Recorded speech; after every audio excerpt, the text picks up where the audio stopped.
नमस्कार दोस्तों, स्वागत है आप सभी का जेबीबी क्लासेज के ऑनलाइन प्लेटफॉर्म पर। अपन पढ़ रहे हैं विद्युत वाला चैप्टर। इसमें अपन ने बहुत सारी चीजें पढ़ चुके हैं। देखो, विद्युत धारा से अपन ने स्टार्ट किया था, प्रतिरोधकों के संयोजन तक अपन ने पढ़ लिया था। इसके बाद अपन पढ़ेंगे विद्युत धारा का तापीय प्रभाव। क्या होता है विद्युत धारा का तापीय प्रभाव? देखो, जब भी अपन घरों में कोई से भी उपकरण ऑन करते हैं, मतलब उनको चलाते हैं, तो कुछ समय बाद अपन देखते हैं कि वो चल तो रहे हैं, काम तो कर रहे हैं, लेकिन वो थोड़े थोड़े गर्म होने लग जाते हैं। गर्म होते हैं नहीं होते? जैसे छत का पंखा चल रहा है बहुत देर तक, तो वो उसके हाथ टच करना थोड़ा सा गर्म हो जाएगा। इसके अलावा कभी कभी बल्ब जलता है, थोड़ी देर बाद वो भी क्या होने लग जाता है, गर्म होने लग जाता है। वास्तव में यह गर्म वाली ऊर्जा, यानी कि जो उसको ऊष्मा दे रही है, उसको गर्माहट दे रही है उपकरण को, ये ऊर्जा कहाँ से आती है? क्या अपन उसको आग जलाकर गर्म करते हैं? नहीं करते ना, तो वो ऑटोमेटिक गर्म हो जाते हैं। तो ये जो गर्माहट वाली ऊर्जा उनको मिली, वो कहाँ से मिली, तो उसको समझने का आज प्रयास करते हैं। देखो, जब किसी भी उपकरण में विद्युत धारा प्रवाहित करेंगे, क्या करेंगे? विद्युत धारा प्रवाहित करेंगे। विद्युत धारा कैसे प्रवाहित होगी? जब उसमें अपन विभवांतर आरोपित करेंगे, बैटरी लगाकर या घर की लाइट लगाकर, ठीक है ना। उसमें क्या होगा? विभवांतर आरोपित होगा, उसमें धारा का प्रवाह होगा, यानी कि इलेक्ट्रॉनों की गति होगी। इस धारा प्रवाह या इलेक्ट्रॉन की गति को बनाए रखने के लिए बैटरी क्या करती है? अपनी ऊर्जा खर्च करती रहती है लगातार। जैसे अपन किसी बैटरी या सेल के कोई छोटी सी मोटर चलाते रहते हैं, चलाएंगे, उसको ऑन करेंगे कुछ, अब वो जैसे जैसे मोटर घूमती रहेगी, बैटरी क्या होती जाएगी? डाउन होती जाएगी, होती है ना डाउन। तो यानी कि वो क्या कर रही है? उस मोटर को घुमाने के लिए वो बैटरी लगातार उसमें सप्लाई दे रही है, विद्युत धारा उसमें प्रवाहित कर रही है। फिर थोड़ी देर बाद अपन देखते हैं कि वो मोटर हल्की हल्की गर्म होने लगती है। वास्तव में यह गर्माहट उसको कहां से मिली? तो ये जो गर्माहट है, यानी कि जो ऊष्मा उपकरण को मिल रही है, इस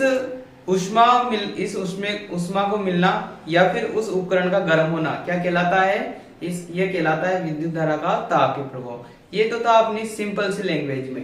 देखो, विद्युत धारा का तापीय प्रभाव किसे कहेंगे? क्या होती है? विद्युत परिपथ में इलेक्ट्रॉनों की गति होती है ना, तभी तो विद्युत धारा प्रवाहित होगी। विद्युत परिपथ में इलेक्ट्रॉनों की गति, अर्थात विद्युत धारा को बनाए रखने के लिए जो ऊर्जा का स्रोत है, बैटरी, सेल या जो कुछ भी है, वो लगातार अपनी ऊर्जा का ह्रास करता रहता है, मतलब ऊर्जा वो डाउन होती रहती है। उस ऊर्जा में से कुछ भाग उपयोगी कार्य करने में तथा शेष भाग ऊष्मा उत्पन्न करने में खर्च हो रहा है। इससे कुछ समझ में आया? देखो, जो वो ऊर्जा दे रही थी बैटरी, उसका कुछ भाग तो उपयोगी कार्य हो रहा था। जैसे अपन ने मान लो पंखा लटका रखा है छत के, क्या लटका रखा है? पंखा लटका रखा है, ठीक है। अब इधर से तार में क्या जा रही है? विद्युत धारा जा रही है। अब ये विद्युत धारा का कुछ भाग तो क्या करेगा? पंखे को घुमाएगा। इसके अलावा कुछ भाग ऐसा भी होता है विद्युत धारा का जो इसको ऊष्मा देता है। क्या देता है? ऊष्मा, जिससे पंखा क्या हो जाता है? गर्म हो जाता है, ठीक है ना। तो इस विद्युत धारा के कितने भाग हो गए? दो। एक तो भाग किसमें काम आता है? उपयोगी कार्य करने में। जैसे पंखा है तो घुमाएगा, पंखे का क्या उपयोग है? वो जब घूमता है तो हवा मिलती है। इसके अलावा बल्ब का क्या उपयोग है? तो बल्ब में विद्युत धारा है, उसका कुछ भाग तो बल्ब को जलाने में हेल्प करेगा, और शेष भाग जो थोड़ा सा बचा हुआ भाग होता है, वो उसको ऊष्मा देता है। इसलिए बल्ब भी क्या हो जाता है? गर्म हो जाता है। ऐसा कोई सा भी उपकरण नहीं है विद्युत का जो ये ऊष्मा प्राप्त नहीं करता है। लगभग सारे उपकरण क्या करते हैं? ऊष्मा प्राप्त करते हैं। विद्युत धारा कहीं न कहीं निश्चित रूप से, जिसे अपन कहते हैं अवश्यंभावी, मतलब जो अवश्य होता है, क्या होता है? जो अवश्य होता है, जो टलता नहीं है कभी भी, मतलब इंपॉर्टेंट है वो ऊष्मा वाला भाग, ठीक है ना। तो जिस भी उपकरण में विद्युत धारा प्रवाहित करेंगे, वो डेफिनेटली गर्म होगा। अपन सीधे से शब्दों में कह सकते हैं कि वो डेफिनेटली गर्म होगा। तो उसकी कुछ न कुछ ऊर्जा होगी ना, उसकी कुछ न कुछ ऊर्जा होगी। उस ऊर्जा को कैसे निकालेंगे, इस वीडियो में अपन उसी के बारे में अध्ययन करेंगे। तो सबसे पहली बात, विद्युत धारा का तापीय प्रभाव क्या है? कि जब किसी भी उपकरण में विद्युत धारा को प्रवाहित करेंगे, तो विद्युत उपकरण का हल्का गर्म होना या गर्म होना क्या कहलाता है? विद्युत धारा का तापीय प्रभाव कहलाता है, ठीक है। ये कैसे होता है? क्योंकि विद्युत धारा का कुछ भाग तो उपयोगी कार्य करता है, जैसे पंखा है तो पंखे को घुमाता है, बल्ब है तो बल्ब को जलाता है, तथा शेष भाग उसमें क्या करता है? ऊष्मा उत्पन्न करता है। इसे कहते हैं विद्युत धारा का तापीय प्रभाव। अब ठीक है, अब पढ़ते हैं शक्ति। शक्ति क्या होती है? देखो, शक्ति किसी भी उपकरण की शक्ति, अपन कहते हैं ना कि ये ज्यादा वाट का है या कम वाट का है, तो ये क्या है, एक तरह से शक्ति है। वाट में क्या देखते हैं, वाट जिसके पीछे भी वाट लगा रहता है, जैसे कि 20 वाट का है, 25 वाट का है, तो ये क्या है, उस उपकरण की शक्ति है। ठीक है ना। शक्ति की सिंपल सी परिभाषा है जो अपन छोटी क्लासों में भी पढ़ते हैं, कार्य करने की दर क्या कहलाती है, शक्ति कहलाती है, या कार्य करने की क्षमता क्या कहलाती है, शक्ति कहलाती है। विद्युत के क्षेत्र में भी इसकी परिभाषा यही रहने वाली है। ठीक है ना। शक्ति, यहाँ विद्युत शक्ति उपयोग में लेंगे। देखो शक्ति क्या होती है, कार्य करने की दर क्या कहलाती है, शक्ति। अब जहां भी दर शब्द आ जाए ना, ठीक है ना, जिसके पीछे भी दर शब्द आता है ना, उसमें किसका भाग देता है, टी का, यानी कि समय का भाग देते हैं। कार्य करने की दर, तो कार्य में किसका भाग देंगे, समय का। तो कार्य W क्या है, यहाँ पे कार्य है, वर्क है, और T क्या है, दर, मतलब समय के साथ दर है इसकी, किसकी, कार्य की। तो ये क्या होता है, शक्ति। शक्ति बराबर क्या हो गया, W/T। शक्ति को डिनोट करते हैं P से, ठीक है ना। किससे डिनोट करते हैं, P से। तो P का सूत्र यानी कि शक्ति का सूत्र क्या हो गया अपने पास, W/T। और अपन क्या जानते हैं, विभवांतर या विभव के सूत्र से क्या जानते हैं, विभव बराबर होता है W/Q। अब यहाँ से अपन W का मान निकालेंगे तो Q को इधर भेज देंगे, ये इसके गुणा में आ जाएगा।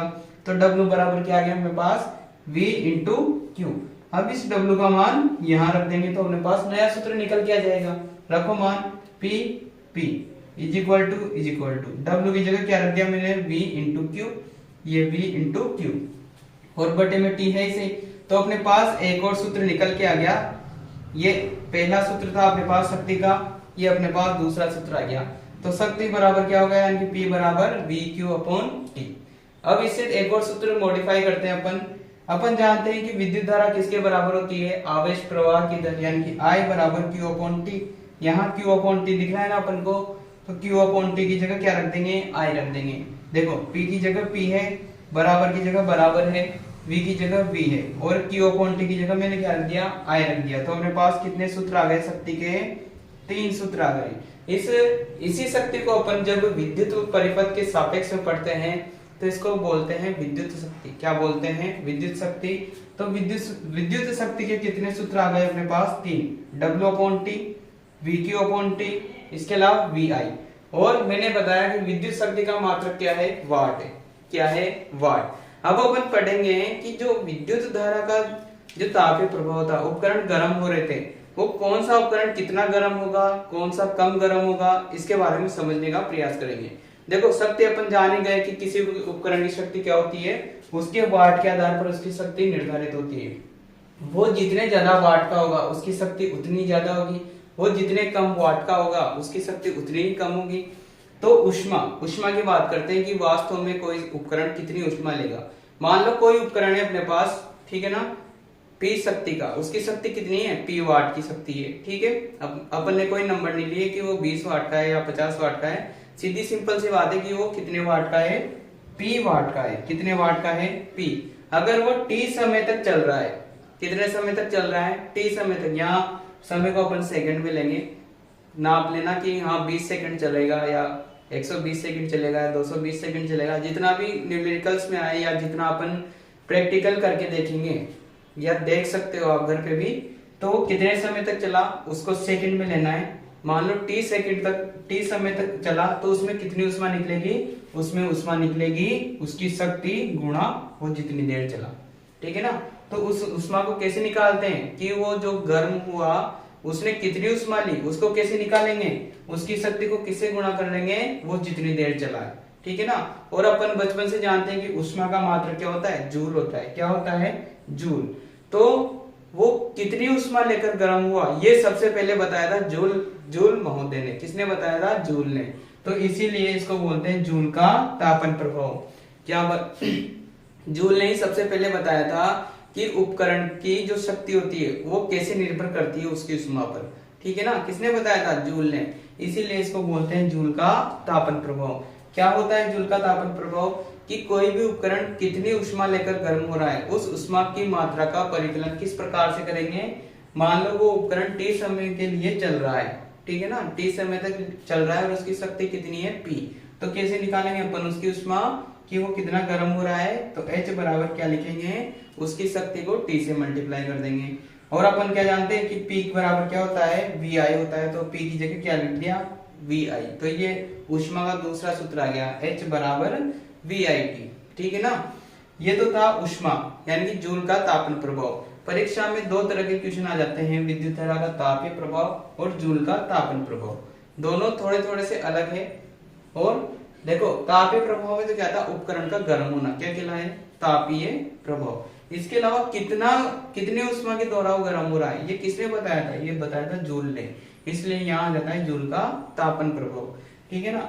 H क्या है यहाँ पर, हीट यानी कि ऊष्मा, उसने गर्म होने के लिए कितनी ऊष्मा ली है। कैसे निकालेंगे, उसकी शक्ति को किससे गुणा कर देंगे, वो कितने समय तक चला उससे मल्टीप्लाई कर देंगे, और इसका मात्रक क्या है, जूल। अब बात करते हैं अपन एक यूनिट की। अपन घरों में देखते ना कि महीने भर बाद अपने बिल की रीडिंग लेने वाले आते हैं और वो बिल निकाल के जाते हैं। अपन देखते हैं कि अपन ने 100 यूनिट निकाले महीने के, 150 यूनिट निकाले हैं। ठीक है ना। तो उसकी मतलब उस एक यूनिट को कैसे निकालते हैं वो, या फिर अपन जो घर में उपकरण चलाते हैं अपन उनकी भी गणना कर सकते हैं कि अपना जो फ्रिज है या कूलर है वो एक दिन में कितने यूनिट निकालता है, महीने में कितना यूनिट निकालेगा। तो एक सूत्र होता है अपने पास यूनिट निकालने का। पहले तो उस उपकरण की शक्ति लिखेंगे कि वो कितने वाट का है और डेली कितने घंटे चल रहा है। ठीक है ना। और किसका भाग दे देंगे, 1000 का भाग दे देंगे, तो वो यूनिट आ जाएगा अपने पास। जैसे मान लो अपना कूलर 1000 वाट का है, कितने वाट का है, 1000 वाट का। अब वो रोज 1-1 घंटे चलता है, कितने घंटे चलता है, 1-1 घंटे। तो 1000 वाट यहाँ लिखेंगे, 1000 नीचे है ही सही, 1000 से 1000 कट जाएंगे, और डेली के 1 घंटा चल रहा है, तो वो रोज कितना यूनिट निकालेगा, वो 1 यूनिट निकालेगा। कितने यूनिट निकालेगा, 1 यूनिट निकालेगा। इसी प्रकार फिर महीने में 30 दिन होते हैं, तो वो महीने में 30 यूनिट निकाल देगा। ठीक है ना। इसके बाद बात करते हैं अपन कि 1 यूनिट यानी कि 1 किलोवाट हावर में कितनी ऊर्जा होती है। ठीक है ना। उपकरण भी तो ऊर्जा ही लेंगे, तो अपन ऐसे निकाल रहे हैं कि 1 यूनिट में कितनी ऊर्जा का उपभोग अपन कर लेते हैं। तो वो ऊर्जा होती है अपने पास 3.6 × 10⁶ जूल। 1 यूनिट में इतनी सारी ऊर्जा खा जाता है उपकरण। ठीक है ना। जैसे कोई पंखा चल रहा है, अब वो 1 यूनिट डेली के खा रहा है, तो इसका मतलब उसको कितनी ऊर्जा दी जा रही है, उसको दी जा रही है 3.6 × 10⁶ जूल। तो ये था अपना विद्युत वाला चैप्टर, ये अब फिनिश हो गया है। इसमें इंपॉर्टेंट बातें यही है आज की कि यूनिट का सूत्र क्या है, वाट × घंटे बटे 1000, और 1 किलोवाट में ऊर्जा कितनी है, 3.6 × 10⁶ जूल। आई होप आप सबको समझ में आया होगा। अगर आपको कोई डाउट है तो आप कमेंट बॉक्स में जरूर बताएं। Thank you.